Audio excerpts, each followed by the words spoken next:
وما لنا ألا نتوكل على الله وقد هدانا سبلنا ولنصبرن على ما آذيتمونا وعلى الله فليتوكل المتوكلون.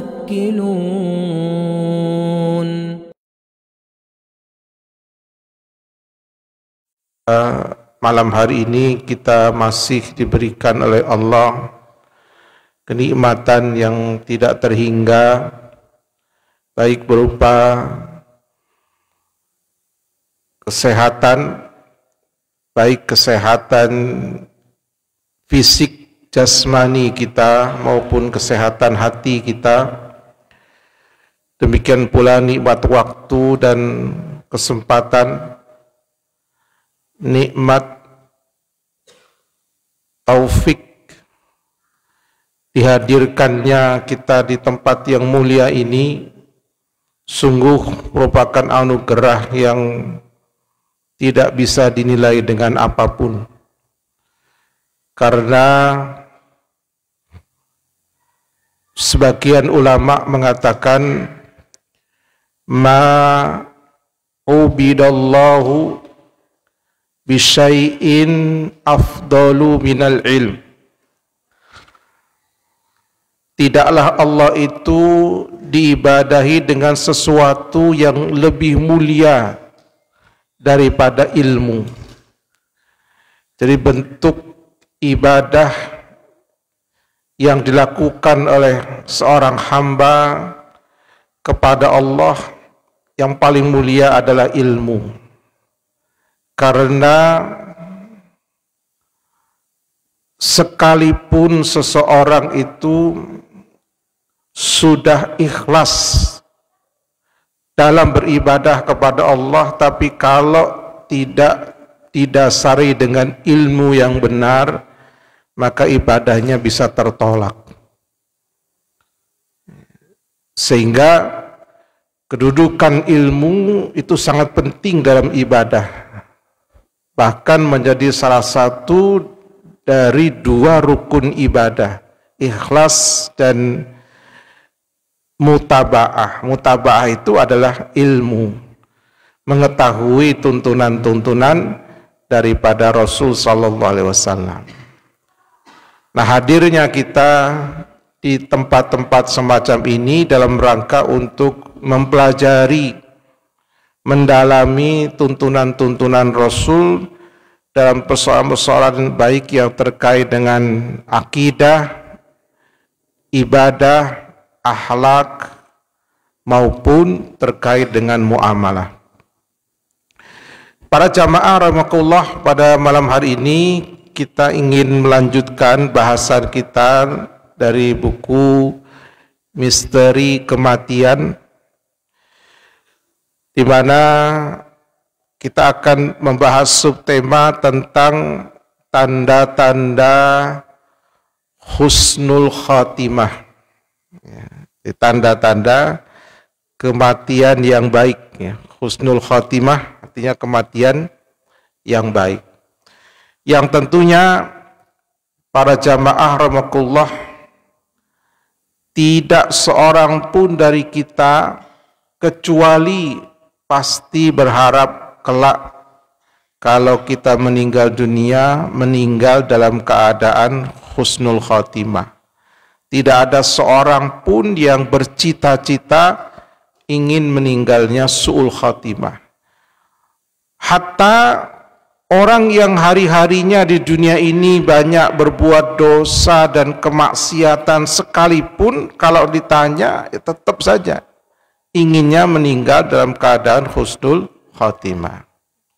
Nah, malam ini kita ingin membahas tanda-tanda seseorang itu meninggal dalam keadaan husnul khatimah. Sekalipun tentunya tatkala nanti kita membahas poin-poin daripada tanda-tanda ini tidaklah bersifat mutlak dan pasti. Jadi Kalau tanda ini ada, oh pasti dia husnul khotimah. Jadi kita tidak bisa memastikan, tapi berharap ketika tanda-tanda itu ada sesuai dengan petunjuk Nabi, mudah-mudahan orang yang ketika meninggal dunia memiliki tanda-tanda yang dijelaskan oleh Rasul, mudah-mudahan dia meninggal dalam keadaan husnul khotimah. Yang pertama, dan ini yang paling mendasar sekali para jamaah rahimakumullah, adalah orang yang ketika sebelum meninggal dunia dapat mengucapkan kalimat tauhid. Ya. Jadi sebelum detik-detik ruhnya keluar dari jasadnya, bisa mengucapkan kalimat tauhid. Kalau ini ada dalam diri seseorang secara zahir, maka orang itu kita katakan meninggalnya dalam keadaan husnul khatimah. Karena Rasul SAW dalam hadis riwayat Imam Bukhari, Imam Abu Dawud dalam sunannya dari sahabat Mu'ad bin Jabal radhiyallahu ta'ala anhu, bahwa beliau SAW bersabda, man kana akhiru kalamihi la ilaha illallah dakhalal jannah. Man kana akhiru kalami, barang siapa yang akhir ucapannya, maksudnya akhir ucapannya di dunia, sebelum detik-detik dia meninggal dunia, kata-kata atau kalimat terakhir yang terucap, man kana akhiru, siapa yang akhir ucapannya itu la ilaha illallah dakhalal jannah, maka dia akan masuk ke dalam jannah. Artinya orang yang meninggal mengucapkan kalimat tauhid itu meninggalnya dalam keadaan husnul khotimah karena dijanjikan masuk ke dalam jannah. Sehingga dalam riwayat yang lain Rasul SAW itu berkata kepada para sahabat, laqinu mautakum bila ilaha illallah. Laqinu, talkinkan. Talkin itu artinya menuntun. Ya. Laqinu artinya tuntunlah mautakum, orang-orang yang akan meninggal dunia di antara kalian. Jadi ketika seseorang melihat mungkin ada saudaranya, atau mungkin temannya, atau mungkin siapa saja yang didapati diperkirakan dia sudah hampir meninggal dunia, laqinu, talkinkan, tuntunkan dia agar bisa mengucapkan kalimat la ilaha illallah. Ya. Jadi talkin ini bukan untuk orang yang sudah meninggal. Bagaimana orang yang sudah meninggal bisa mengucapkan? Ya, jadi talkin ini untuk orang yang belum meninggal dunia, sehingga dengan dituntun harapannya kalimat itu menjadi kalimat terakhir yang meluncur dari lisannya. Ada sebagian orang yang tidak perlu dituntun, mengucapkan sendiri. Tapi ada orang yang perlu dituntun. Maka tinggal dilihat kondisinya. Kalau orang itu tidak bisa mengucapkan kalimat thayyibah sendiri, maka dituntun. Laqinu mautakum bila ilaha illallah. Kalau sudah dituntun kemudian dia mau mengucapkannya, maka cukup sekali saja. Tidak perlu talqin itu berulang-ulang. Kecuali jika seseorang setelah mengucapkan kalimat tauhid, dia mengucapkan kalimat-kalimat yang lain. Ya, mengeluarkan ucapan-ucapan yang lain, sehingga perlu ditalkin lagi agar betul-betul akhir kalimat yang terucap itu tidak ada kalimat lain kecuali la ilaha illallah tadi. Tapi kalau sudah mengucapkan kemudian tidak mengucapkan apa-apa lagi, ya sudah, tidak perlu lagi ditalkin berulang-ulang. Ya. Siapa yang meninggal dalam keadaan seperti ini, kata Rasul, dakhalal jannah, maka dia akan masuk ke dalam jannah. Maka para jamaah rahimakumullah, orang yang paling baik itu orang yang ketika akan meninggal, dia tidak perlu ditalkin tapi bisa mengucapkan sendiri. Itu yang paling baik. Nah, bagaimana seseorang itu nanti di penghujung hayatnya tanpa ditalkin dia bisa mengucapkan kalimat itu? Caranya, ketika seseorang masih hidup, menjadikan kalimat thayyibah itu sebagai kalimat yang banyak diulang-ulangi, sebagai kalimat yang banyak diucapkan. Maka berzikir yang ada kalimat la ilaha illallahnya itu menjadi sangat penting. Apakah murni mengucapkan la ilaha illallah saja, atau dengan kalimat tambahan yang lain, la ilaha illallah wahdahu la syarikalah lahul mulku wa lahul hamdu. Ada yang yuhyi wa yumit, ada yang tanpa yuhyi wa yumit, wa huwa ala kulli syai'in qadir. Itu kan sampai ada anjuran mengucapkan itu 100 kali setiap selesai sholat. Ada anjuran mengucapkannya 10 kali. Kalau 100 kali setara dengan memerdekakan 10 budak dari keturunan Nabi Ismail. 100 kali keutamaan juga akan diampuni dosa-dosanya meskipun sebanyak buih di lautan. Jadi Rasul menyebutkan fadilah-fadilah ini untuk menjadi motivasi agar seseorang itu bisa mengucapkan kalimat tahlil dalam jumlah yang banyak. Atau dalam bentuk yang lain, misalnya subhanallah walhamdulillah wala ilaha illallah wallahu akbar. Nah, itu juga ada kalimat tahlilnya. Ada la ilaha illallah wallahu akbar. 4 kalimat ini, ya, subhanallah walhamdulillah la ilaha illallah wallahu akbar, zikir dengan 4 kalimat ini disebutkan oleh Rasul sebagai ahabbul kalami ilallah. Jadi beliau SAW bersabda, ahabbul kalami ilallahi arba'ah. Kalimat yang paling disukai oleh Allah itu ada 4. Ya. Semua kalimat-kalimat thayyibah pada umumnya ya disukai oleh Allah. Tapi dari yang disukai, ada yang paling disukai. Nah, yang paling disukai oleh Allah itu 4 kalimat ini.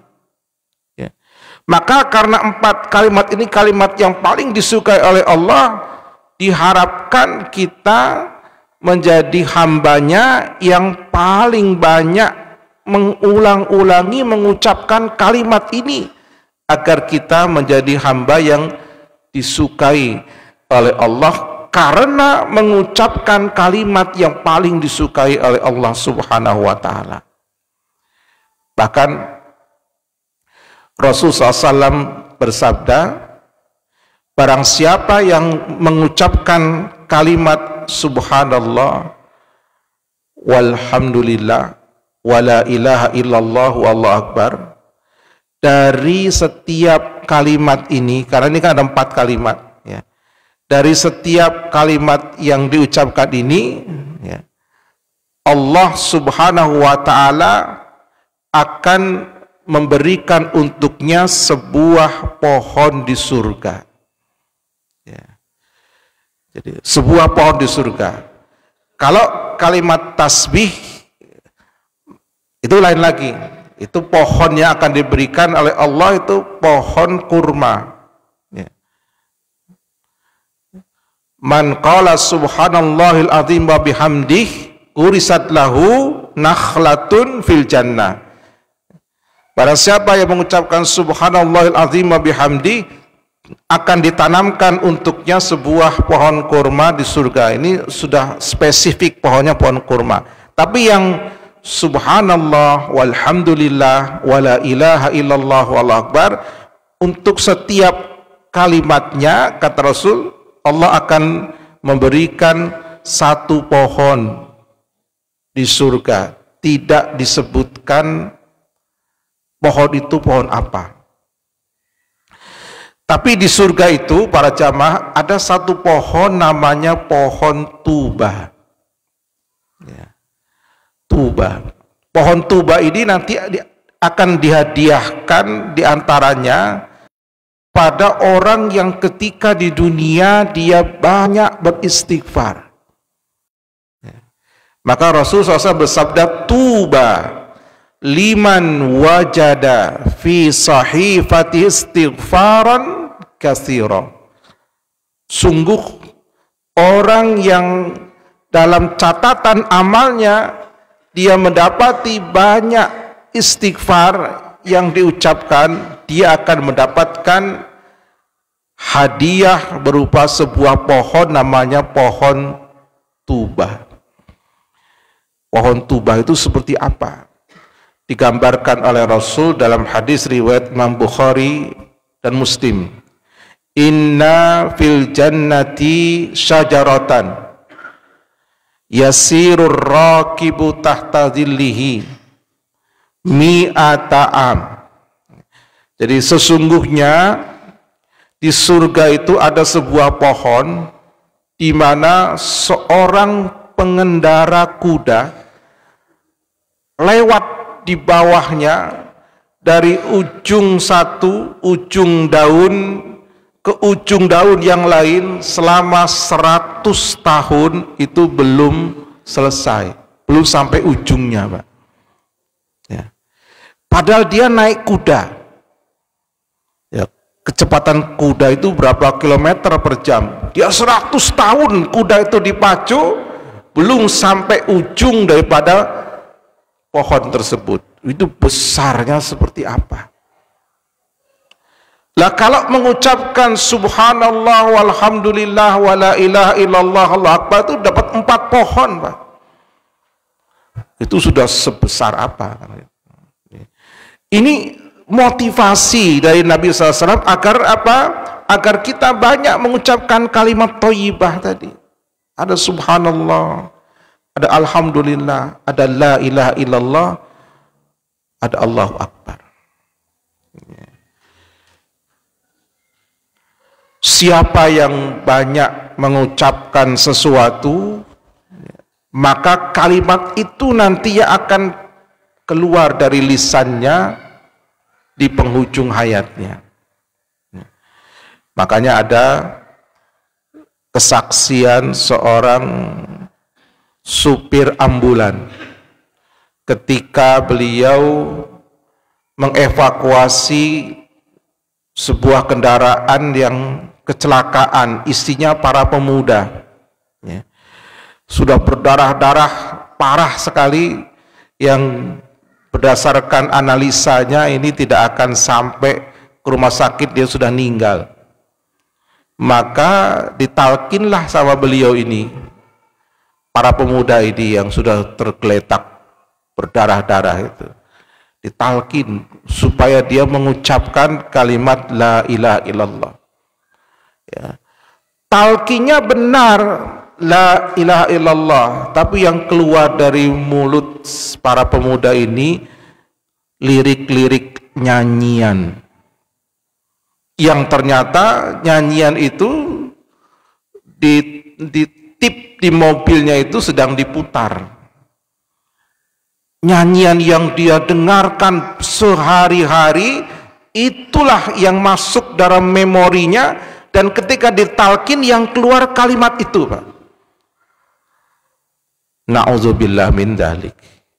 Maka kalau kita ingin nanti yang keluar dari memori kita di penghujung hayat kita kalimat la ilaha illallah yang harus sering kita perdengarkan dan kita ucapkan, ya kalimat itu. Kalau kita banyak mengucapkan kalimat tauhid, maka mudah-mudahan tidak perlu ditalkin, kita bisa mengucapkan sendiri.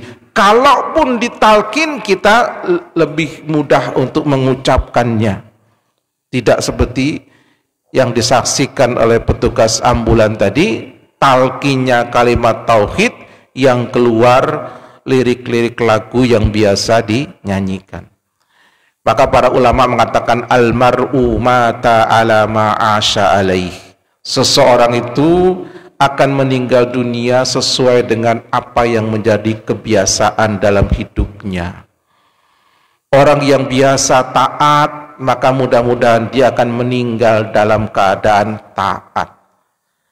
Tapi kalau orang yang biasanya maksiat, nah dikhawatirkan sedang maksiat itu dia meninggal dunia. Karena kita tidak tahu jadwal kematian kita. Maka jangan berspekulasi, ah ini maksiat saya yang terakhir, setelah ini saya mau taat.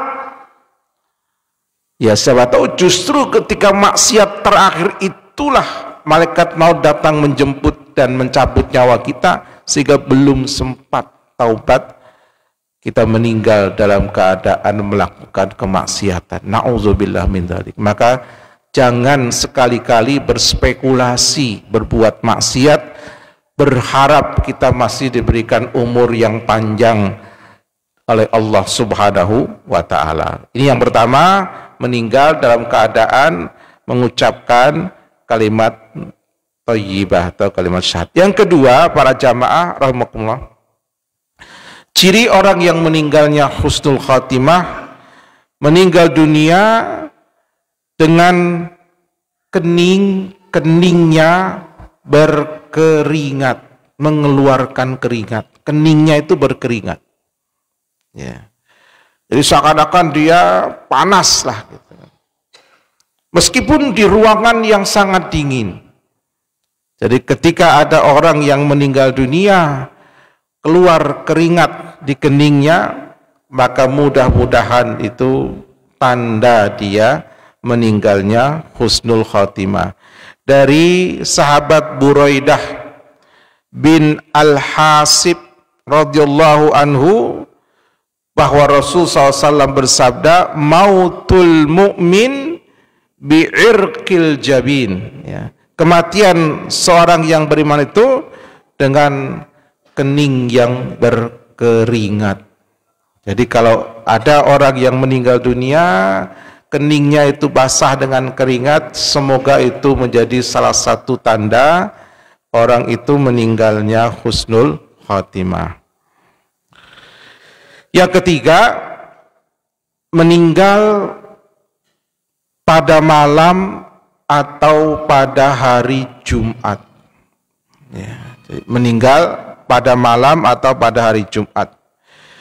Dalam hadis riwayat Imam Ahmad dan Tirmidzi, yang sanad hadis ini dihasankan oleh Syekh Albani, dari Abdullah bin Amr radhiyallahu anhuma, Nabi SAW bersabda, ma min muslim yamutu yaumal jumu'ati au lailatal jumu'ati illa waqahu Allahu fitnatal qabri.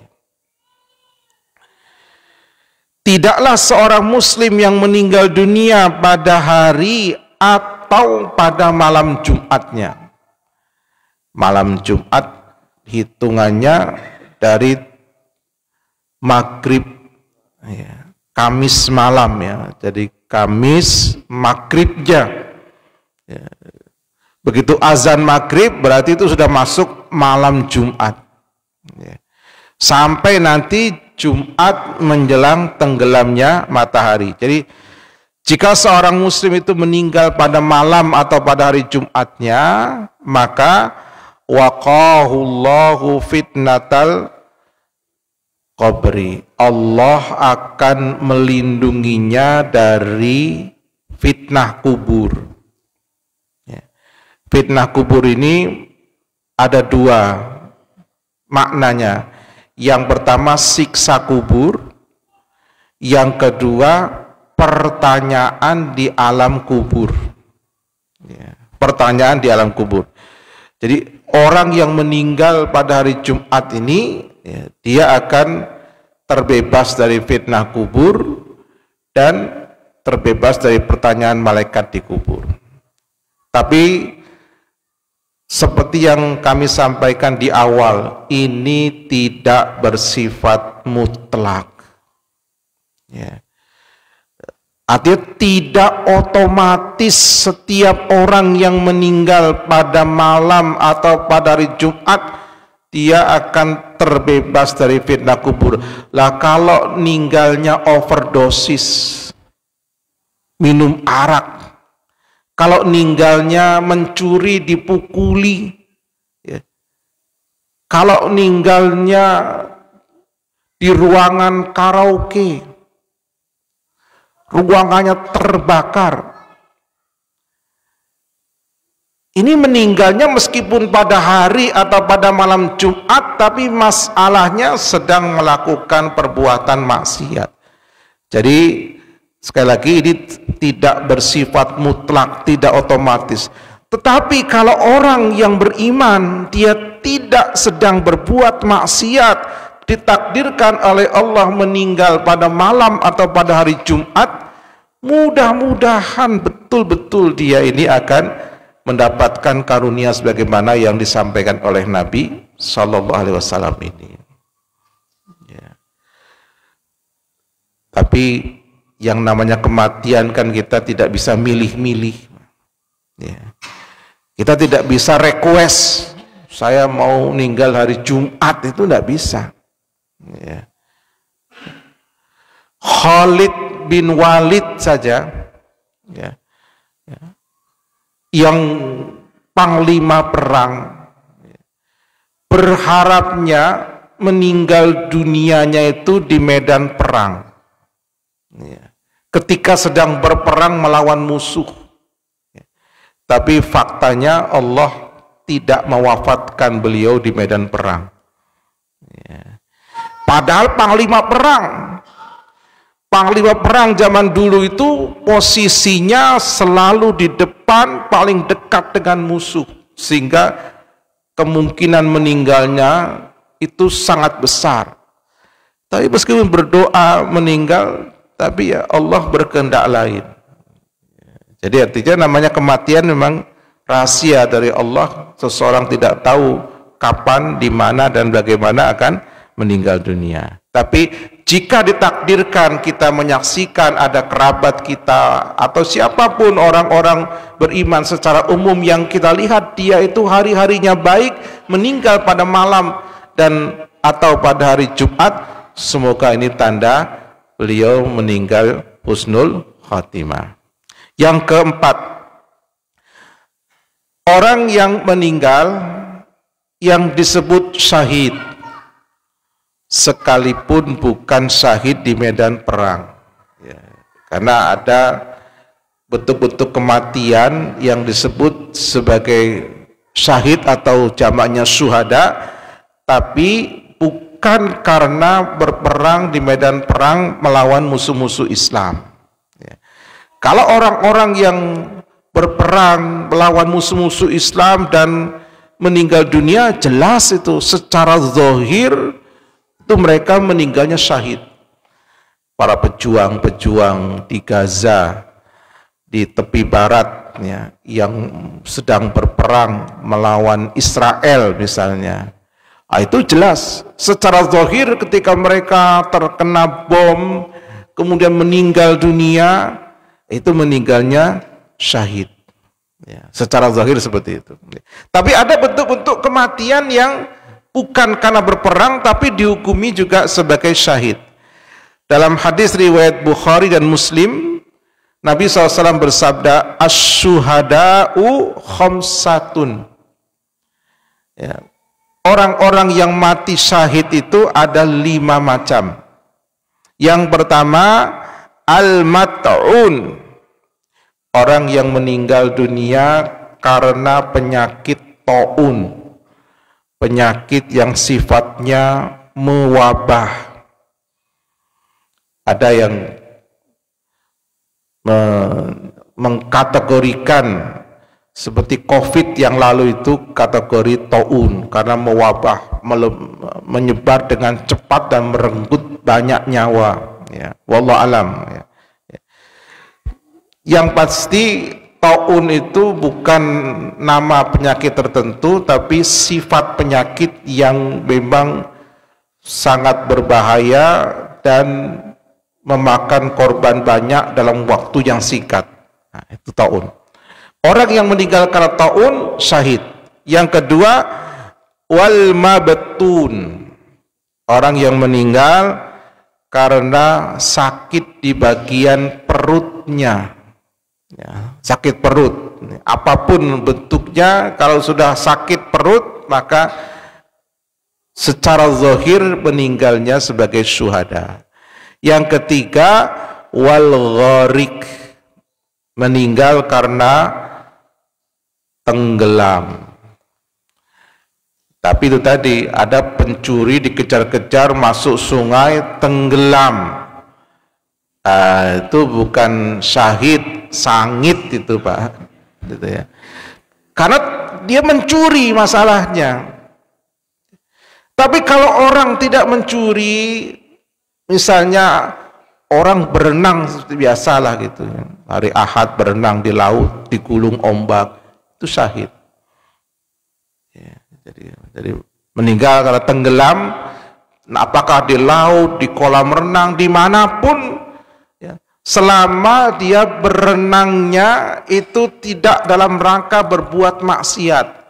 Apalagi kalau renangnya memang niatnya saya mau berenang dalam rangka mengamalkan sunnah Rasul, kan gitu. Karena kan Rasul mengatakan, alimu auladakum ar-rimayata as-sibahata war-rimayata warukubal khail. Ajarkanlah anak-anak kalian, satu, memanah, as-sibahah, ya, berenang, memanah, dan berkuda. Dan kalau ada orang yang berenang, mungkin dia belum bisa berenang, latihan berenang, tenggelam, meninggalnya sebagai syuhada, ya, karena al-gharik. Ya. Kemudian yang keempat, wasahibul hadmi, orang yang meninggal karena tertimpa reruntuhan. Ini banyak kejadian yang terjadi di Gaza, ya. Meninggal karena, ya, apartemen-apartemen mereka dibom, runtuh, ya, sampai menimbun mereka. Banyak korban-korban yang tidak bisa terselamatkan. Awalnya mungkin belum meninggal, cuman tidak bisa membongkarnya karena nggak ada alat, sehingga meninggal pelan-pelan. Luar biasa, ya. Kesabaran saudara-saudara kita di Gaza itu, ya. Tapi Allah Subhanahu wa Ta'ala akan memberikan karunia mereka kepada mereka sebagai syuhada, sahibu hadmin, ya. Demikian pula, ya, orang yang tertimpa reruntuhan bukan karena peperangan. Misalnya ada tukang sedang membangun bangunan, tahu-tahu bangunannya runtuh, dia tertimpa, sama saja, ya. Meskipun dia hanya tukang biasa, selama dia bekerja itu tidak bermaksiat, niatnya bekerja mencari nafkah untuk menghidupi anak dan istrinya, itu bekerjanya berada fisabilillah, meninggalnya sebagai syuhada, ya, sahibu hadmin, ya. Wasyahidu fi sabil, dan orang yang meninggal di jalan Allah, ya. Ada lagi riwayat yang lain mengatakan asyhadatu sab'un, ya. bentuk mati syahid itu ada 7 selain meninggal di jalan Allah dalam bentuk peperangan. Dikatakan di sini al-mat'un, orang yang meninggal karena taun tadi, syahid, wal gharik, orang yang meninggal karena tenggelam, adalah syahid. Kemudian wasahibu zatil janbi, orang yang meninggal karena sakit lambung, itu juga syahid.